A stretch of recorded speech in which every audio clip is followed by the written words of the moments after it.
I've been wiring $3,000 into your account every single month for 4 years. My uncle's voice cut straight through the noise of the Thanksgiving table, and every conversation in the room stopped dead. That's $144,000, Rachel. So I need you to tell me, what did you do with all of it? I set my fork down. I did not drop it. I set it down carefully, the way you set something down when your hands are shaking and you need them not to be. I looked at my Uncle David across the white tablecloth, past the turkey nobody had carved yet, past the cranberry sauce my mother made every year in the same blue ceramic bowl, and I said the words that ended my family at a dinner table in Plano, Texas. Uncle David, I have never seen a single dollar. The silence that followed was the loudest thing I have ever heard in my life. I am Rachel. I am 28 years old, and I am a registered nurse. I work the overnight shift at a level 2 trauma center 3 nights a week, and I pick up extra shifts at a surgical recovery unit on the weekends because the bills do not stop, and neither do I. I drive a 2013 Honda Civic with a cracked dashboard and a check engine light that has been on for 2 years because every time I save enough to fix it, something else happens. Last February, that something else was a water heater. The February before that, it was a root canal I had been putting off for 8 months because I kept telling myself I would deal with it next month. I have been telling myself next month for a very long time. Before I tell you what my mother said when she realized what was happening, drop a comment right now. Where are you watching from? I want to see how far this reaches. I did not cry when my uncle said that number. I did not scream. I just looked at my mother, Patricia, sitting 2 seats to my left, and I watched her face do something I had never seen it do before. It went still, not calm, still, the way a lake goes still when something enormous is moving underneath it. My father, Greg, was already reaching for his wine glass, and I noticed his hand missed it on the first try. My brother, Tyler, who is 25 and has never held a job for longer than 11 months, was sitting directly across from me. He was wearing a quarter-zip pullover I did not recognize, the kind that costs $300 and comes in packaging that looks like a gift from a European boutique. He did not look surprised. He looked like a man who had just realized the elevator he was standing in was headed to the wrong floor. My Uncle David is my father's older brother. He is 61 years old. He built a regional trucking company from a single leased flatbed in 1987 and sold it to a logistics firm 14 years later for more money than I will likely see in 3 lifetimes. He is not flashy. He drives a Ford F-250 and wears New Balance sneakers, and he still folds his own napkin at the end of a meal. He is the kind of man you do not lie to because he has seen every variation of dishonesty that money attracts, and he has the patience of someone who has been waiting for the right moment for a very long time. I reached into my cardigan pocket. My phone was already unlocked, already open to the app I had downloaded 3 days earlier after my uncle called me. That phone call changed everything. He had called to wish me an early Thanksgiving, and somewhere in the conversation he mentioned the account, and I had gone so quiet he asked if I was still there. I told him I was. I told him I needed to call him back. I hung up and I sat on the floor of my apartment kitchen for about 20 minutes, doing the kind of math that makes you feel like the ground under you is not actually ground. I propped the phone against the breadbasket. The lens was pointed at the center of the table. In Texas, one-party consent means that as long as I am part of the conversation, I can record and broadcast every word. I was very much part of this conversation. The viewer count started climbing before I said another word. "What do you mean?" my mother said carefully. And the careful was the tell. You never saw it? I mean exactly what I said, I told her. Uncle David, can you tell me which account you were sending it to? My uncle reached into the inside pocket of his blazer and set a folded piece of paper on the table next to the gravy boat. He did not unfold it yet. He just rested his hand on top of it. The account number your father gave me, he said, in 2021. He called me when Rachel started nursing school and said she was going to need help covering rent and living expenses while she got her license. He said the hospital she was doing her clinical hours at was in an expensive part of Dallas and she was stretched thin. He said she was too proud to ask herself. I was not in nursing school in 2021, I said. I graduated in 2019. My uncle nodded slowly. I know that now. My father cleared his throat. David, this is a misunderstanding. Greg. My uncle's voice did not rise. It did not need to. Do not. I looked at my father. I have my father's eyes. Everyone always says so. Dark brown with a ring of gold near the pupil.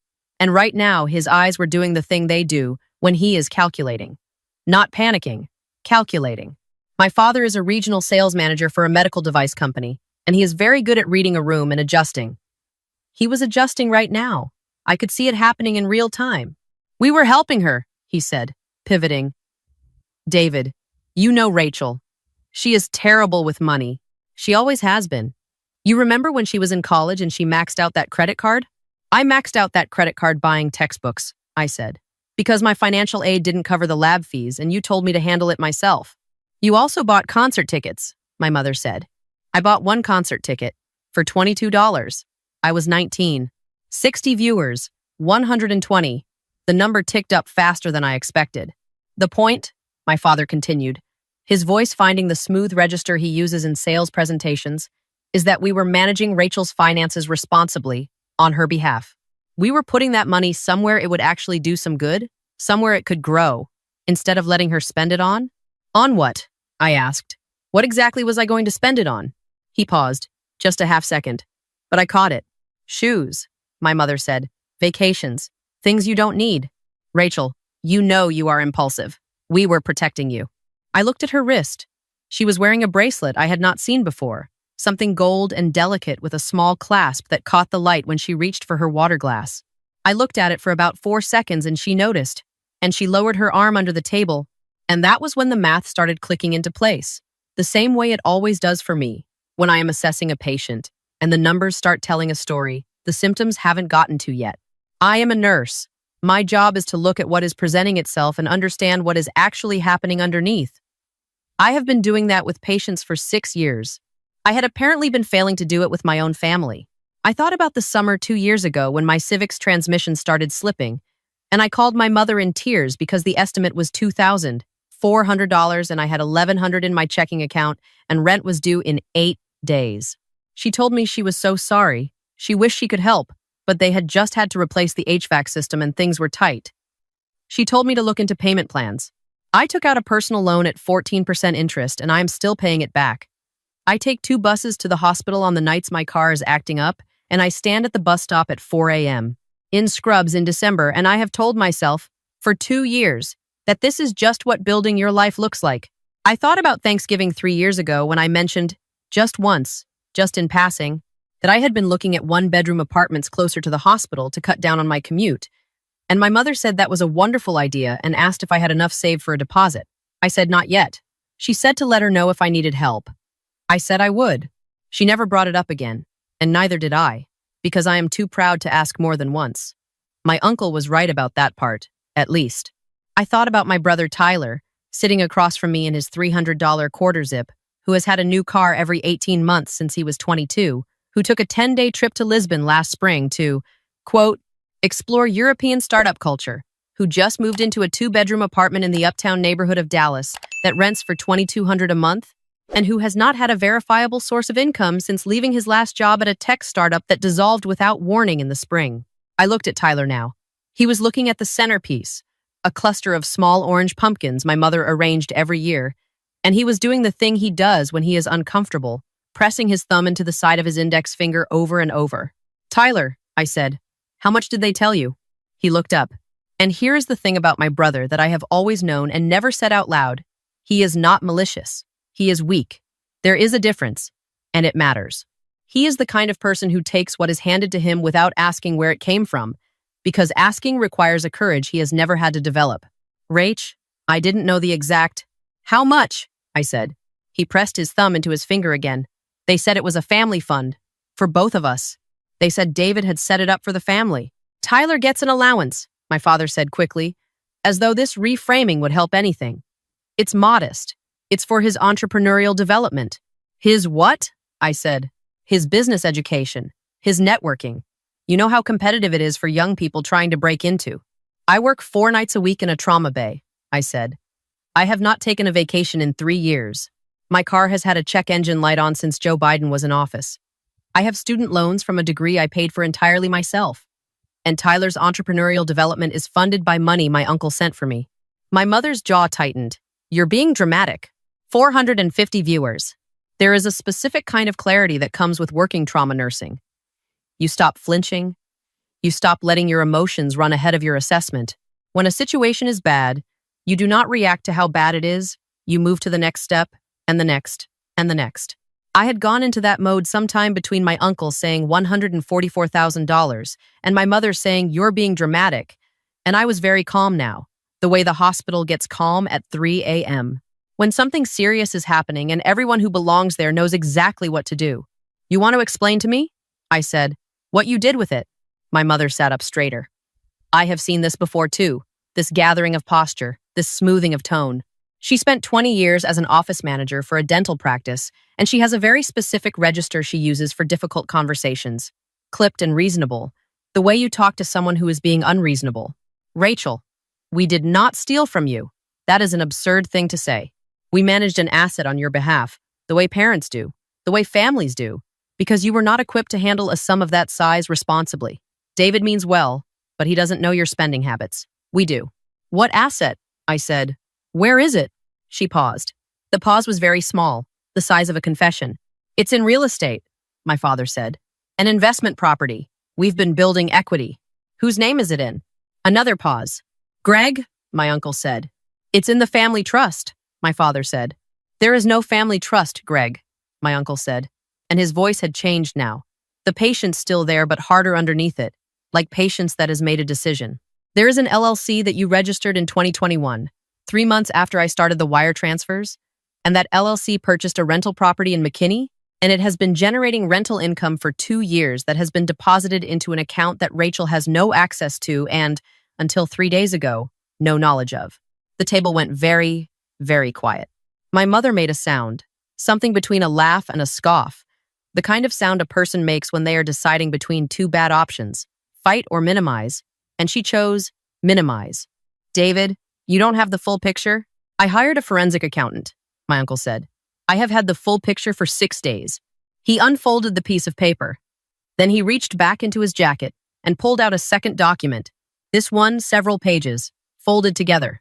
He placed them both on the table and smoothed them flat, with the same calm, unhurried hands. I have watched shake other people's at contract signings, at closing tables, at the kind of meetings where money moves and people's lives change. "This is the wire transfer record," he said, pointing to the first sheet. 144 transfers, $3,000 each, beginning November 1st, 2021. Every single one cleared into a joint checking account belonging to you and Patricia, Greg. I sent this money in Rachel's name. I sent it because she is my niece, and I wanted her life to be easier, and because your mother, before she died, asked me to look after her. I take that seriously." My father opened his mouth. "Do not," my uncle said again. "This is the LLC registration," he continued, setting a hand on the second document. "Threshold Property Group. Registered in Dallas County, November 2021. The registered agent is you, Greg. The operating agreement names you and Patricia as co-managers. There is no mention of Rachel anywhere in this document. It was for her benefit," my mother started. "This is the property," my uncle said, sliding a printed page across the table toward me. 4-bedroom house in McKinney. Purchased February 2022. Down payment, $82,000. Sourced from the LLC account. Mortgage, $1,600 a month, paid from the same account.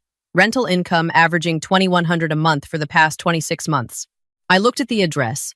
I had never heard it. "The rental income," I said. "Where did that go?" My uncle tapped a line on the document. "Your father's personal checking account." My brother pushed back from the table and stood up, his chair scraping against the hardwood, and walked out of the dining room without a word. I heard the back door open and close. I did not go after him. My father picked up his wine glass and then seemed to realize what he was doing and set it back down. He looked at my uncle and then at the documents on the table and then at a point somewhere over my left shoulder. And I recognized what I was seeing because I see it at work sometimes. When a family member has been told something about a patient that they are not ready to process yet and they are deciding how to hold their face. "David," he said quietly, "you're making this into something it isn't. We had Rachel's best interests." "My best interest," I said, "was never rationing my ibuprofen because I couldn't afford a refill the same week Mom posted a photo of a new patio set." My mother blinked. "That patio set was on sale. $380, I said. "I know because I looked at the tag when I was at your house for Easter and thought about the fact that I had postponed a dentist appointment for the 4th time.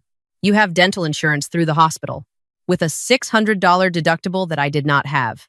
She looked at me like I was being tedious, like I was bringing up receipts from a debt she had already decided did not count. Rachel, you chose a profession that doesn't pay well. Nurses make good money, I said. Not compared to what you could have. Stop. My voice was flat. Flat the way tile is flat. Nothing soft about it. I want you to listen to what you are saying to me right now. You took $144,000 that my uncle sent to support me. You used it to buy a rental property in your name. You have been collecting rent on that property for 2 years. And your explanation is that I don't make enough money. She opened her mouth. You called me impulsive, I said. You said I would spend it on shoes and vacations. I have not taken a vacation in 3 years. I took the bus to work in December because my car was unreliable and I could not afford to fix it. I have been working 4 nights a week in a hospital and using my days off to pick up extra shifts so I could pay down a personal loan I took out to cover a transmission repair that this money could have paid for twice over. The viewer count on my phone had crossed 2,000. The comments were moving fast. And the whole time, I said, you were depositing rental income. My mother looked at my father. My father looked at the table. And then my mother did something I was not prepared for. She lifted her chin and she looked at me, really looked at me for what felt like the first time in the entire evening. And she said, with absolute composure, you would have wasted it. The room did not go quiet. It had already been quiet. But something shifted. The way the quality of silence in a hospital room shifts when a monitor changes tone. Say that again, I said. I said you would have wasted it. She folded her hands in her lap.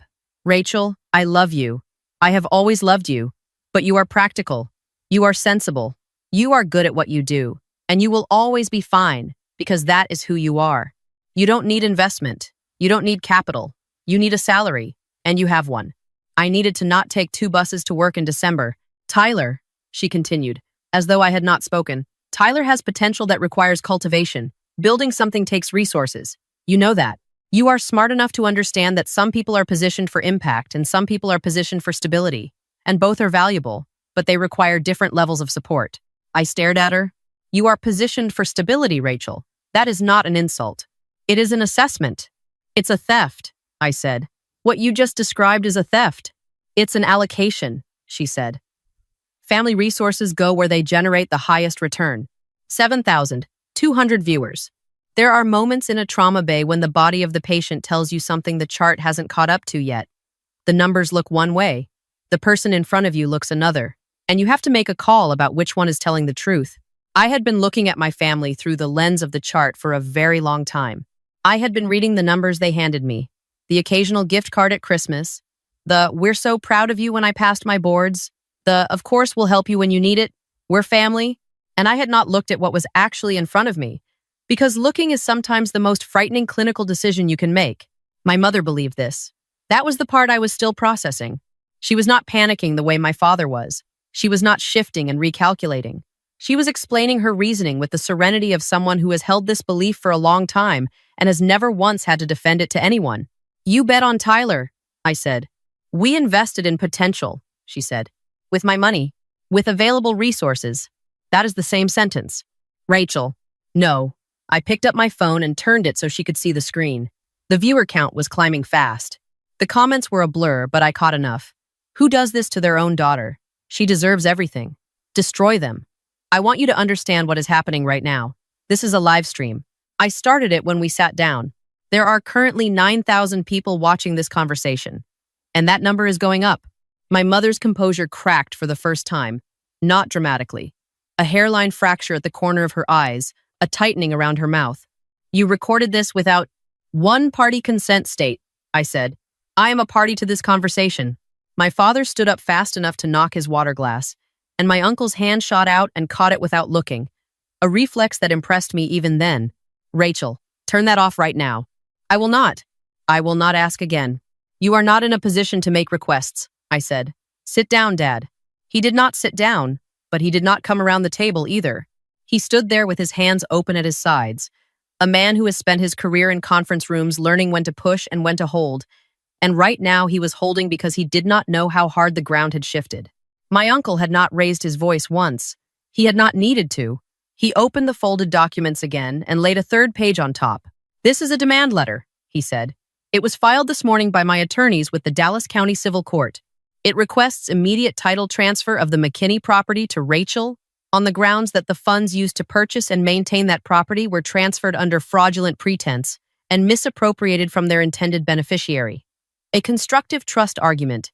When stolen money builds an asset, the law looks past the deed to who the money actually belonged to. You can't do that, my father said. The motion was granted 2 hours ago, my uncle said. Emergency order. The property is titled to Rachel as of this afternoon. My mother's hands went still in her lap. You went to court on Thanksgiving, my father said, and there was something almost admiring in his I went to court Wednesday, my uncle said. I came here today because I wanted to look you in the eye. He closed the folder. He picked up his coffee cup and took a slow sip, and he looked at my father over the rim with the expression of a man who has not lost a negotiation in 30 years and does not intend to start today. The rental income will be calculated and returned. My attorneys have a figure. You will not like it. You will transfer it anyway, because the alternative involves a civil judgment that will be significantly larger, and because, he paused here, just briefly, the way you pause before you say the thing you have been saving, because your mother is buried 20 minutes from here, and I will not let her down. My father sat down. My mother said nothing. The viewer count passed 14,000. I want to tell you about the Thanksgiving 2 years ago when I called my mother from a hospital parking garage at 7 in the morning after a 12-hour overnight, and I cried on the phone because we had lost a patient in his 40s. And I was so tired and so hollowed out that I could not make myself drive home. And she said I should think about whether this job was really right for me, and maybe I should look into something with better hours. I want to tell you about the birthday last year when Tyler got a trip to Scottsdale, and I got a candle from a grocery store checkout display, and my mother said she knew I wasn't really a gift person. I want to tell you about every small decision I made. Every month I told myself things would loosen up. Every extra shift I picked up, and every bill I juggled, and every version of next month I promised myself, and how none of it was necessary. None of it. Because there was $144,000 moving through accounts with my name attached to them, and none of it was ever for me. I do not want you to feel sorry for me. That is not why I am telling you this. I want you to understand the mathematics of it. Not the dollar amount, although the dollar amount matters. I want you to understand the math of what it costs to live a constricted life when you do not have to. The hours, the decisions, the Tuesday mornings at a bus stop in December because you cannot afford to be unreliable. I want you to understand that my mother sat across from me at a Thanksgiving table and told me, with complete sincerity, that I was not worth the investment and that she believed that was not cruelty but strategy. And I want you to understand that this is the math of how people who love you can also hollow you out if you let them hand you the pencil. Tyler came back inside. He stood in the doorway of the dining room with his coat on, like he was deciding whether to stay. And I looked at him and I said, I'm not angry at you. He nodded once and sat back down and did not say anything for the rest of the night, which was the most honest thing he could have done. My mother looked at the phone one more time. You're going to ruin us, she said. You made choices, I said. Choices have outcomes. We are your family. You are people who called me a bad investment at a dinner table, I said. That sentence belongs to you now. I didn't write it. I picked up my phone and looked at the viewer count. 17,400. The comments were still moving. My uncle called his attorney from the driveway. My parents called theirs from the living room, doors closed, voices low. I sat at the cleared Thanksgiving table with a cup of tea that had gone cold, and I looked out the window at the yard I grew up in, the Bradford pear my father planted when I was 6, the fence my mother painted white every other spring, the ordinary geography of a family that had looked one way from the outside and been another thing entirely in the accounting. There is a thing that happens to you when you have been a certain shape for a long time and then you stop. The shape does not disappear immediately. You still feel the outline of it. I had been the shape of someone who was fine for so long that I had confused fine with okay, and those are not the same word. The property transfer was finalized within the week. The rental income calculation came back at $61,200 in deposits over 26 months. My father transferred it in 4 payments as part of a civil settlement agreement his attorney negotiated to keep the matter from going further. My mother did not call me. I did not call her. Tyler texted me in January to say he was sorry and that he had known something was off but had told himself it wasn't his business. And I wrote back one word, okay, because I meant it. Okay was all it was. I drove to McKinney on a Wednesday afternoon in December, the week after the transfer, and I sat in the parking area outside a 4-bedroom rental house I now owned, and I looked at it for a long time. It was a plain house, tan brick, a 2-car garage, a yard that needed some attention. The current tenants had a string of lights along the front porch. There was a kid's bike leaning against the garage door. It was nothing dramatic. It was just a house that was mine. I fixed the check engine light the following week. It was an oxygen sensor. $287. I paid cash. My uncle came to dinner at my apartment the week before Christmas. I made roast chicken because it was the first recipe I had ever learned, and it still feels like a solid thing to do. He brought a bottle of wine that I told him was too expensive, and he told me to stop complaining and open it. We sat at my table and we ate, and he told me about my grandmother, his mother and my father's mother, and what she had asked him to do when she was sick. And I understood then that none of this had started at that Thanksgiving table.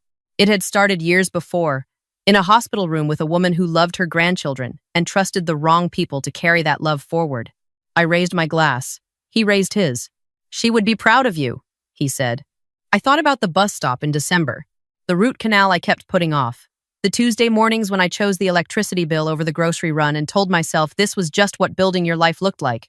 I thought about my mother's face when she said you would have wasted it, the absolute conviction of someone who had made a decision she never intended to revisit. I thought about how long I had been performing fine for an audience that had a financial interest in my believing it was true. "I think," I said, "she would have had some things to say first."